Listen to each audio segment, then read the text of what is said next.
melalui tugas video dari Ibu Esti Setiorini, SAKTMAK, dengan judul Kombinasi Bisnis. Sebelumnya, kami akan perkenalkan anggota kelompok kami terlebih dahulu. Saya sendiri Anggun Dewastari. Saya Wartes Febrianti. Saya Debbie. Baiklah, di sini saya akan menjelaskan materi pertama, yaitu motivasi. Perkembangan sebuah perusahaan dapat terjadi melalui dua, yaitu pertumbuhan organik dan anorganik. Pertumbuhan organik adalah pertumbuhan perusahaan secara natural akibat peningkatan usaha dan pendirian usaha baru. Sedangkan pertumbuhan anorganik adalah pertumbuhan perusahaan akibat akuisisi dan pembelian perusahaan yang sudah berjalan. Secara khusus, motivasi kombinasi bisnis ada 5, yaitu 1. Menjadikan entitas lebih besar, 2. Menghindari pengambilan keputusan untuk entitas lain, yang ketiga yaitu mensinergikan sumber daya yang dimiliki, yang keempat meningkatkan kebanggaan suatu entitas, dan yang terakhir yaitu komposisi yang diterima manajemen lebih besar. Yaitu keuntungan kombinasi bisnis. Keuntungan kombinasi bisnis adalah pemegang saham atau investor akan memperoleh hasil yang lebih besar dibandingkan pada saat entitas belum melakukan kombinasi bisnis. Hal ini dapat tercipta karena entitas mampu menghasilkan sinergi dalam kombinasi bisnis. Selanjutnya yaitu C. Pengembangan bisnis. Pengembangan bisnis dapat dilakukan secara internal maupun eksternal. 1. Perkembangan secara internal. Secara internal dapat dilakukan dengan pembentukan entitas baru secara internal. Sedangkan pengembangan bisnis secara eksternal dapat dilakukan dengan membeli atau mengakuisisi entitas lain di luar entitas. Selanjutnya ada jenis-jenis kombinasi. 1. Berdasarkan strategi bisnis. Integrasi vertikal adalah kombinasi bisnis dengan melakukan akuisisi entitas yang memiliki hubungan pemasok atau distribusi.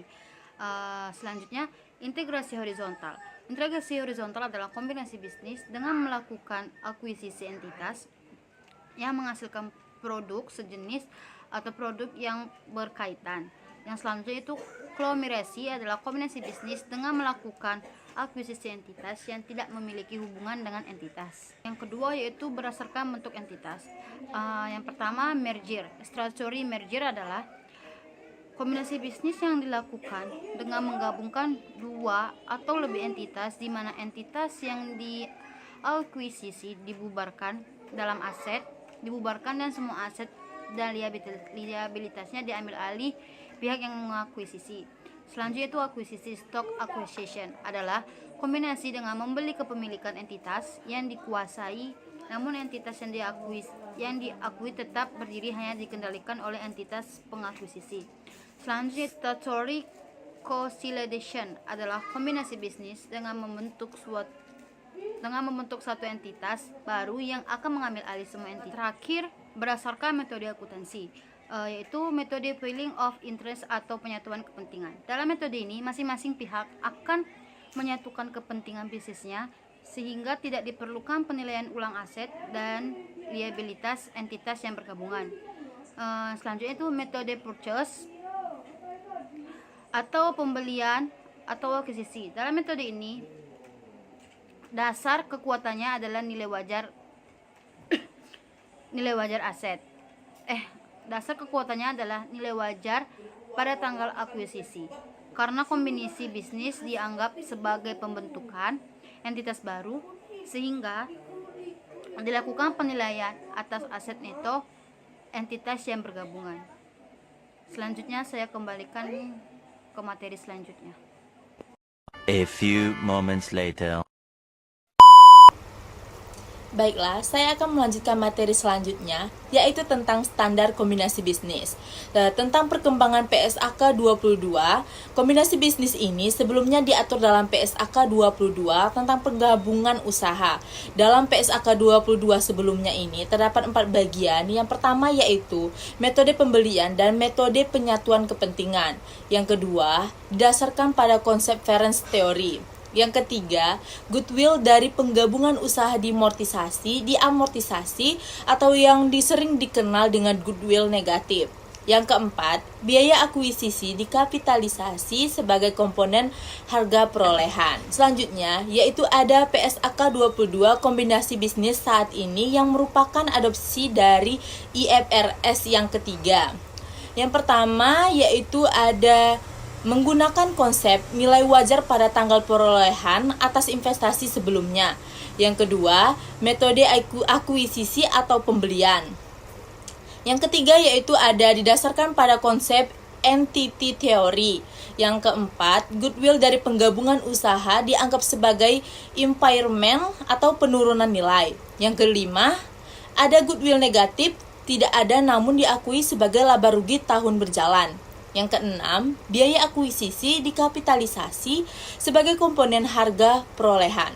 Selanjutnya, ada restrukturisasi entitas pengendali atau RS dalam PSAK 38. Kombinasi bisnis entitas pengendali adalah kombinasi bisnis yang semua entitas atau bisnis yang bergabung pada akhirnya dikendalikan oleh pihak yang sama dan pengendaliannya tidak bersifat sementara.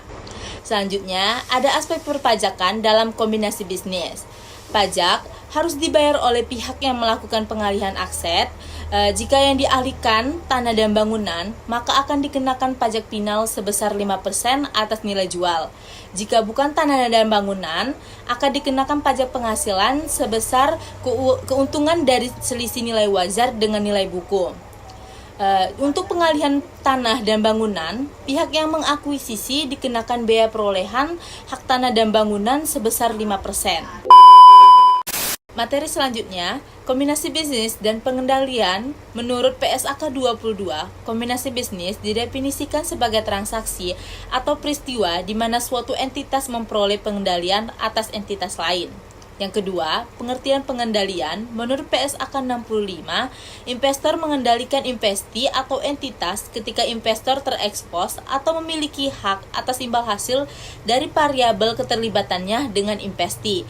Yang ketiga, ada pengertian dari bisnis. Bisnis adalah suatu rangkaian terpadu dari usaha tersebut meliputi input, proses, dan output.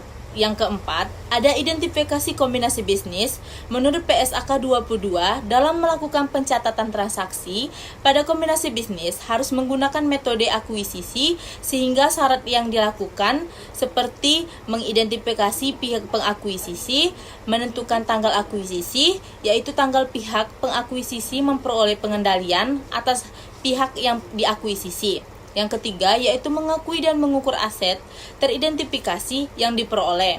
Yang keempat, pengakuan dan pengukuran goodwill atau keuntungan dari pembelian dengan diskon. Materi selanjutnya yaitu pengakuan dan pengukuran aset dan liabilitas. Yang pertama, ada pengakuan. Pihak pengakuisisi harus mengakui secara terpisah berupa goodwill, aset yang teridentifikasi yang diperoleh, liabilitas yang diambil alih, dan kepentingan non-pengendali atau bagian yang tidak diakuisisi dari pihak yang diakuisisi. Yang kedua, pihak yang pengakuisisi mengukur aset teridentifikasi yang diperoleh dan liabilitas yang diambil alih dengan nilai wajar pada tanggal akuisisi yang mengacu kepada PSAK 68 yaitu pengukuran nilai wajar. Setelah pengakuan dan pengukuran aset, selanjutnya ada biaya transaksi. Biaya yang dikeluarkan oleh pihak pengakuisisi biasanya mencakup biaya makelar atau binder fees, admis, hukum, akuntansi, penilaian dan biaya profesional atau konsultasi lainnya. Selanjutnya yaitu ada biaya administrasi dan umum, biaya pendaftaran, serta penerbitan efek hutang dan efek ekuitas, dan biaya-biaya tersebut diakui sebagai beban pada periode saat biaya tersebut terjadi dan jasa diterima.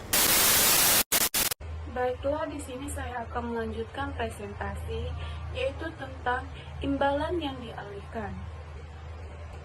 Imbalan dalam kombinasi bisnis dapat berupa kas dan non-kas, efek utang atau efek ekuitas yang diterbitkan oleh pihak pengakuisisi.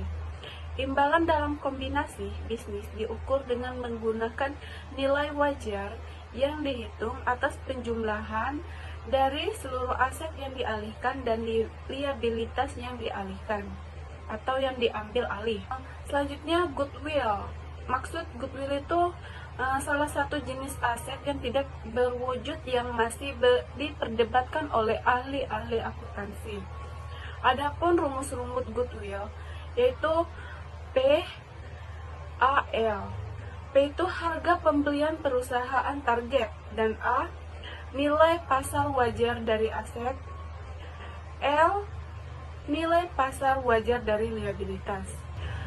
Adapun pembelian diskon, timbulnya pembelian diskon itu pada dasarnya merupakan kemampuan negosiasi pihak pengakuisisi atau timbul dari kombinasi bisnis yang terpaksa, misalnya harus dilakukan akuisisi karena aturan pemerintah. Adapun akuisisi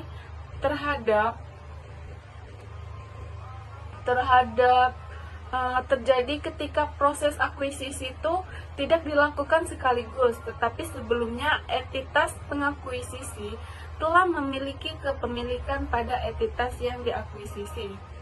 Selanjutnya itu kombinasi bisnis tanpa pengalian imbalan.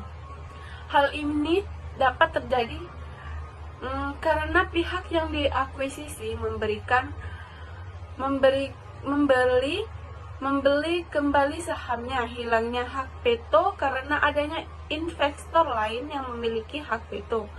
Pengakuisisi yang diakuisisi sepakat untuk mengkombinasikan bisnisnya dengan kontrak semata. Selanjutnya yaitu penyajian dan pengungkapan. Akuisisi aset neto, merger dan konsolidasi. Seluruh aset teridentifikasi dan liabilitas pihak yang diakuisisi langsung diakui secara individu pada tanggal akuisisi saham. Seluruh aset teridentifikasi dan liabilitas hak yang diakuisisi tidak langsung diakui secara individual pada tanggal akuisisi oleh pihak pengakuisisi. Berdasarkan PSAK 22, pihak pengakuisisi mengungkapkan informasi yang memungkinkan pengguna laporan keuangan agar dapat mengevaluasi sikap dan dampak keuangan dan kombinasi bisnis yang terjadi, baik selama periode laporan berjalan maupun setelah akhir periode pelaporan, tetapi sebelum tanggal penyelesaian laporan keuangan. Selanjutnya analisis laporan keuangan, yaitu kinerja entitas secara individual tidak semuanya diungkap sehingga ada kemungkinan kinerja salah satu entitas buruk yang tidak terlihat. Penggunaan rasio keuangan atas laporan keuangan konsolidasi belum tentu mencerminkan kondisi tiap entitas individu di konsolidasi. Adapun beberapa pos dalam entitas individu yang namanya sama dan digabungkan dalam laporan keuangan konsolidasi. Oke teman-teman, terima kasih sudah menonton videonya. Itulah presentasi yang kami selesaikan melalui video ini. Lebih dan kurang kami mohon maaf. Wassalamualaikum warahmatullahi wabarakatuh.